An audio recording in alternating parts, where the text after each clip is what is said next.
আসসালামু আলাইকুম।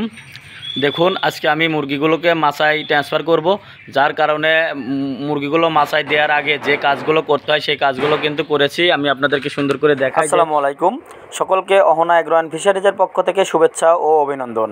আজ আমি আপনাদেরকে এমন একটা ভিডিও নিয়ে হাজির হব যে আমরা কিভাবে মুরগিগুলো মাচায় উঠাই বা মাচায় উঠানোর আগে আমরা কি কি কাজ করে থাকি। পুরাতন ব্যাচের মুরগিগুলো বিক্রি সম্পূর্ণ হলে ঘরটিকে সুন্দরভাবে জীবাণুমুক্ত করে নিই।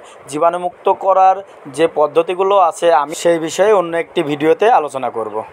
এখন আসুন, ঘরটি জীবাণুমুক্ত হওয়ার পর খাবার পাত্রগুলো এই রকম করে সাজিয়ে মাঝে একটি করে পানির পাত্র সেট করতে হবে। দেখুন, আমরা প্রতিটি খাবারের মাঝে একটি করে পানি রাখার জন্য দুইটি করে ইট ব্যবহার করতেছি। এই ইটের পর কিন্তু আমরা পানির পাত্র ব্যবহার করব। অন্যদিকে দেখুন, আমরা কিন্তু পানির পাত্রগুলো সুন্দরভাবে পরিষ্কার করে পানি দিয়ে দিয়েছি। পানিতে কিন্তু আমরা এডি ব্যবহার করেছি, কারণ মুরগি যখন এক স্থান থেকে অন্য স্থানে ট্রান্সফার করব তখন কিন্তু মুরগিগুলো কিন্তু ক্লান্ত হয়ে যায়, অর্থাৎ ক্লান্তি দূর করার জন্য কিন্তু এডি খুবই গুরুত্বপূর্ণ। তো আমরা ঠিক এভাবে পানিগুলো আগেই পাত্রে ভরে প্রস্তুত করে রাখি।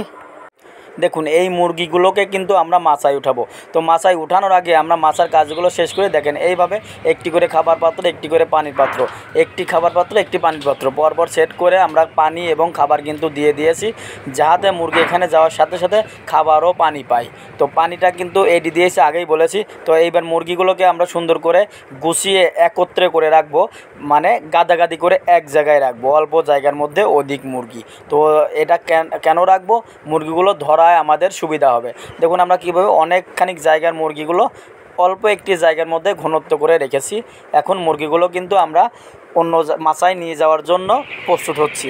তো এবার আমরা একটা ট্রে নেব, ট্রে নিয়ে এই মুরগিগুলোকে কিন্তু ট্রের মধ্যে উঠিয়ে ওই স্থানে বা অর্থাৎ মাচাতে আমরা মুরগিগুলো নিয়ে যাব। তো দেখুন কীভাবে নিচ্ছি, এইভাবে ট্রেনের মধ্যে মুরগিগুলো ধরে একটা দুটা করে ধরে ধরে ধরে ধরে একবারে নিয়ে যাচ্ছে আমরা মাচার উপরে। দেখুন কোন পদ্ধতিতে আমরা মাচায় মুরগিগুলো ট্রান্সফার করে থাকি। বোর্ডিং রুম থেকে মাচার দূরত্ব প্রায় 50 ফিট। তো এইভাবে আমরা দেখেন কিভাবে নিয়ে যাচ্ছি, এভাবে নিয়ে যায় এখানে ছেড়ে দিচ্ছি। ঠিক এইভাবে আমরা মুরগিগুলো মাচায় উঠাই। তো মাচায় উঠিয়ে আমরা ফ্যানটি চালু করে দিলাম যাতে মুরগিগুলো গরম না লাগে। তো দেখুন কিভাবে মুরগিগুলো ছড়িয়ে ছিটিয়ে আছে। তো আমরা এভাবে এই প্রক্রিয়ায় মুরগিগুলোকে মাচায় উঠাই। মাচায় এই মুহূর্তে মুরগিগুলো কিন্তু খুবই ক্লান্ত, কারণ এক জায়গা থেকে আরেক জায়গায় আসার ফলে ওরা ক্লান্ত হয়ে পড়ে, যার কারণে দেখতেছেন অনেকটা দুর্বল কিন্তু দেখেই বোঝা যাচ্ছে।